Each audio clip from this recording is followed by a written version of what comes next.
Oh my God! Ay, Diyos ko po. Paano nanay ko? Yung nanay ko yan, kuya. Bakit mo dinala dito?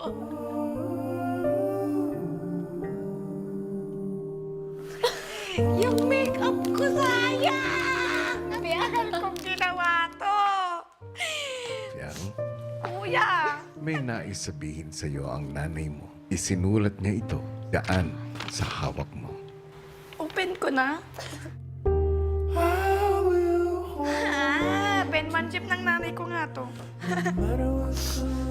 Hi, ate. My best friend.